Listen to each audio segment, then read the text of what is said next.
Hello, dear friends. So, it will be the lecture 8, and you know that we started already the fifth unit. हमने 5 unit start कर रखी है, तो उसका ये 8 वाला लेक्चर है। 7 लेक्चर ऑलरेडी अपलोड हो चुके हैं। आप मैं रिकमेंड करूँगा कि आप जो 7 लेक्चर ही देखने के बाद इस लेक्चर में आइए, इस लेक्चर को देखें। It will be better for you if you are not to add the before one, so it you get a problems. सो आपको मैं यही रिकमेंड करूँगा कि पीछे के लेक्चर देख के आए, तब इस लेक्चर को देखिए, क्योंकि अगर आपका बेसिक क्लियर है तो डेरिवेशन क्लियर है। ठीक है, चलो तो ज़्यादा कुछ नहीं करते हुए सीधे आगे बढ़ते हैं। पावर ऑफ एसी सर्किट, ठीक है, कंटेनिंग रेजिस्टेंस ओनली। ठीक है, अब power of AC circuit containing resistance only, ठीक है, तो ये डेरिवेशन है। चलो इसको स्टार्ट करते हैं। अब पावर का फॉर्मूला क्या होता है? P इक्वल टू क्या होता है पता है आपको? B I. P equal to V I होता है, पावर का फॉर्मूला ये होता है। तो मैं P को P इक्वल टू ई आई कर दूँ, पोटेंशियल की जगह में ई लिख दिया मैंने, कोई दिक्कत नहीं की, तो ये बन गया मेरा फॉर्मूला। अब एक चीज़ आपको पता होगा, मैंने बता भी रखा है, ई इक्वल टू क्या होता है? E not sine omega T होता है नहीं होता है? बिल्कुल होता है जी, होता है, कैसे नहीं होता है? ठीक है, तो I equal to I nought sine omega t, ये भी बताया होता है।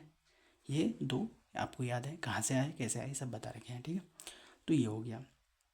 अब इधर से, ठीक है, अब इधर से हम क्या करेंगे, क्या कर सकते हैं बताओ? अब देखो, इसे मैं कह दूँ, ये देखो इधर से चलते हैं हम। अब P इक्वल टू ई आई कर दिया मैंने, ठीक हो गया, क्लियर। अब देखिए, जो E ये है और I ये है, तो E ये है I ये है, तो E की जगह में E की वैल्यू रखो, I की जगह में I की वैल्यू को रख दीजिए। ठीक है, तो P इक्वल टू E की जगह में हम क्या करेंगे, ई नॉट साइन ओमेगा टी हो जाएगा, और I की जगह में ये है, तो आई नॉट साइन ओमेगा टी। ठीक हो गया, क्लियर। क्लियर बातें हो रही है? क्लियर हो रही है तो आगे देखिए। अब P इक्वल टू, P का मतलब है पावर, ठीक है, power of A circuit containing resistance only. ठीक है, तो यहाँ से ई नॉट को मैं आगे ले लूँ, आई नॉट को भी आगे ले लूँ, कोई दिक्कत नहीं।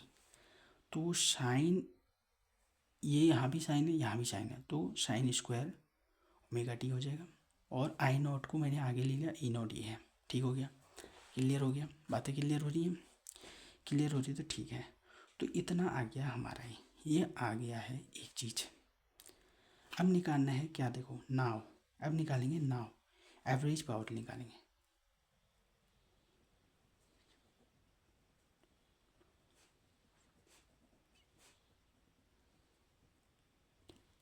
Now power of AC circuit, now average power of a circuit containing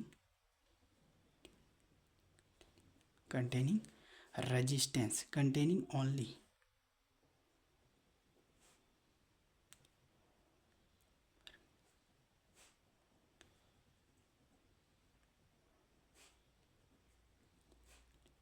ठीक है। देखो मैंने क्या लिखा, now average power of AC circuit containing only, ठीक है, कंटेनिंग रेजिस्टेंस होगा, containing resistance, R E S I, यहाँ पे रेजिस्टेंस लिख लिए, कंटेनिंग रेजिस्टेंस।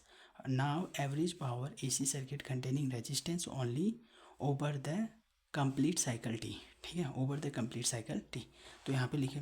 अब एवरेज पावर देखो, पी लिखा मैंने, पावर हो गया, ए भी लगाया मैंने, एवरेज पावर हो गया, पी लिखा पावर हो गया, ए भी लगाया एवरेज पावर हो गया, ठीक है, हो गया। तो इक्वल टू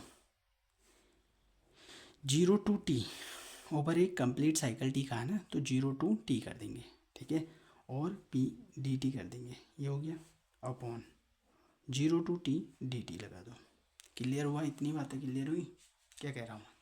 ठीक है, ये बातें क्लियर है तो ठीक है। आगे, अब आगे चलेंगे, इसमें आगे क्या चलेंगे, देखो आगे कुछ नहीं है, सिंपल है। पी की वैल्यू हमने निकाल रखी है, ये है पी की वैल्यू, तो पी की जगह में रखने हैं, और डी टी का क्या हो जाएगा, टी हो जाएगा, आपको सिंपल है। तो P A V equal to power of average power, ठीक है, तो 0 टू टी कर दो, पी की जगह में ये लिख दो, E not I nought sine square omega t, ठीक है, और बताओ डी टी का क्या हो जाएगा, टी हो जाएगा, सिंपल। अब देखो अगर हम आगे चलते हैं, ठीक है, तो पी ए वी, ठीक है, P A B equal to क्या करेंगे बताओ, E not I nought common constant है तो बाहर ले लो, ई नॉट आई नॉट को मैंने बाहर ले लिया, टी ये बाहर ही है, अंदर क्या बचा 0 to t बच गया, ठीक है, साइन स्क्वायर ओमेगा टी बच गया, साइन स्क्वायर ओमेगा टी और डी टी रखो यहाँ पे, यहाँ पर भी डी टी लिखो, ये बच गया। अब हमें पता होना चाहिए, क्या होना चाहिए बताओ, अब हमें पता होना चाहिए एक formula, cos two theta, cos two theta क्या होता है 1 - 2 साइन स्क्वायर थीटा, ये होता है ना फार्मूला, ये फार्मूला क्लियर है नहीं है बताओ, cos two theta equal to 1 - 2 sine square theta, है क्लियर है। देखो अगर मैंने अब यही फार्मूला क्यों लिखा फिर मैंने, देखो यहाँ पे 2 साइन स्क्वायर थीटा है, यहाँ पे साइन स्क्वायर थीटा की ज़रूरत है ना हमें, ये देखो साइन स्क्वायर थीटा की ज़रूरत है, यहाँ पर भी साइन स्क्वायर थीटा है, तो देखो अब इसको हम देखो इस साइन को मैं अगर ये -2 साइन स्क्वायर थीटा है इसको यहाँ लाऊंगा तो प्लस में हो जाएगा, 2 साइन स्क्वायर थीटा हो जाएगा। अगर मैं इसको वहाँ ले जाऊँ, 1 ऑलरेडी है यहाँ पर, इसको वहाँ ले जाऊँ तो क्या हो जाएगा -cos 2 थीटा हो जाएगा, ठीक है, इतना आ गया। अब हमें चाहिए देखो साइन स्क्वायर थीटा चाहिए, तो साइन स्क्वायर थीटा तो है, अब 2 नहीं है यहाँ पे, तो 2 को यहाँ डाल दो, तो sine square theta equal to 1 - cos 2 theta upon 2 हो जाएगा, अपॉन क्या हो जाएगा 2 हो जाएगा, ठीक है, इतना क्लियर हुआ। ये जो थीटा जो है ये ओमेगा टी जो है ये थीटा है, हाँ ओमेगा टी जो है थीटा है, इसको याद रखना, अभी बाद में इसको यूज में लेंगे, ठीक है, ठीक है। तो यहाँ से लिखो P A B equal to E not I not upon T, ठीक हो गया, इतना तो क्लियर है। तो यहाँ से क्या हो गया 0 to t हो गया, 0 to t। अब देखो साइन स्क्वायर थीटा की जगह में हमें क्या लिखना है, साइन स्क्वायर थीटा की जगह में क्या लिखना है, देखो साइन स्क्वायर की थीटा की जगह में 1 - cos 2 थीटा, ठीक है, अपॉन 2 रखना है, इस 2 को भी बाहर लिख लो, तो P A B equal to, ठीक है, E not I not upon 2t बाहर कर दिया, ठीक है, 0 to t, ठीक है, 1 और इधर से बाहर से लगा दो डी टी होगा ना, और 1 हो गया तो 1 से डी टी अंदर मल्टीप्लाई करेगा तो डी टी अंदर आ जाएगा, हैं, और माइनस बच गया 0 to t, अलग अलग कर दिया ना, दो फंक्शन है दोनों को अलग अलग करके मैंने वो कर दिया, cos 2 थीटा हो गया, cos क्या हो गया 2 थीटा हो गया और डी थीटा हो गया। अब देखो थीटा मैंने क्या कहा था ओमेगा टी है, तो थीटा की जगह में ओमेगा टी लिख दीजिए, omega T theta omega T है ना, तो थीटा की जगह में ओमेगा टी लिखिए, यहाँ पे जो थीटा है, ठीक है, ये है, तो यहाँ पे लिखिए, तो P A V equal to E not I not 2t, clear clear, D T का क्या होगा टी हो गया माइनस ये 0 to t और cos 2 ओमेगा टी और डी टी। अब ओमेगा टी इसका आप इंटीग्रेशन करेंगे, ठीक है, तो कितना आया देखो, कितना आया रखा था पी ए वी, ठीक है, P A V equal to कितना आ रखा था E not I not upon 2 T आ रखा था, इंटू टी आ रखा था, और क्या आ रहा था माइनस क्या आ रखा था बताइए, तो आ रखा है 0 to t, 0 से t था, और cos स्क्वायर था cos 2 omega T, cos 2 omega T और डी टी था, ये था ना, यही था, हाँ यही था, ठीक हो गया। अब इसको आगे बढ़ते हैं, ठीक है, तो P A V equal to कितना हो गया E not I not upon 2t into T, ठीक है, तो इसको हम क्या लिख सकते हैं साइन, इसको हम क्या लिख सकते हैं बताओ, sine 2 omega T upon 2 omega नीचे भी आएगा, ठीक है, 2 ओमेगा नीचे भी आएगा, ठीक हो गया। अब इधर से क्या लिखो 0 to t कर दो, लिमिट रखेंगे, तो इसकी बात अगर मैं इसको सॉल्व करूँ ना, इसको सॉल्व करके थोड़ा स्टेप बनेगा तो ज़्यादा वीडियो क्या होता है लेक्चर ज़्यादा वीडियो ज़्यादा शूट हो जाती है ज़्यादा मिनट का, तो इसकी वैल्यू आप याद लिख लीजिए 0 होती है, जनरली याद रख लीजिए 0 होती है, क्योंकि हम करते हैं ना देखो साइन 2 ओमेगा यहाँ पे पाई करके t अपॉन 2 पाई, यहाँ पे पाई आएगा, ना ओमेगा आएगा अपॉन 2 पाई, 2 ओमेगा आएगा। तो कुछ इस तरह से 0 से 0 करके, तो ये कुछ इस तरह से क्या आ जाता है, 0 आ जाता है। तो ये थोड़ा यहाँ पे बताने की ज़रूरत नहीं है, आप सीधे इसको याद रख लीजिए। इसका जो पूरी की वैल्यू है 0 के बराबर आती है।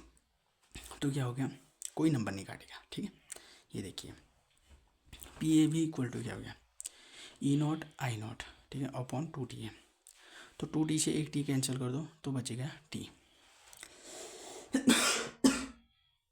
बच गया टी, बच गया टी। टी कैसे बचा यार, टी से टी तो कैंसिल हो गया, 2 बचा ना, कुछ भी बोलते ही रहा हूँ, ऐसा हो सकता है क्या, नहीं। तो T A B equal to क्या हो गया, इतना है। तो क्या मैं ई नॉट आई नॉट, जो ये 2 है इसको मैं √2 इंटू √2 कर दूँ, क्योंकि √2 इंटू करके 2 ही आएगा। तो मैंने क्या कह दिया, √2 इंटू √2 कर दिया। क्लियर, बातें क्लियर हो रही है। तो अब इसको कह सकते हैं हम P A V equal to, मैं क्या कर दूँ, देखो ई नॉट ये है, इसके नीचे इस 2 √2 को दे दो मल्टीप्लाई, आई नॉट ये है, आई नॉट के अंदर इस 2 को दे 2 √2 दे दो। अब देखो पी ए वी क्या कहा, एवरेज पावर, ठीक है, इक्वल टू, ये क्या हो गया, इसे हम क्या बोलेंगे, आई आर एम एस, इसे हम क्या बोलते हैं, E R M S, E क्या कहते हैं, ई आर एम एस, ठीक है, into I R M S.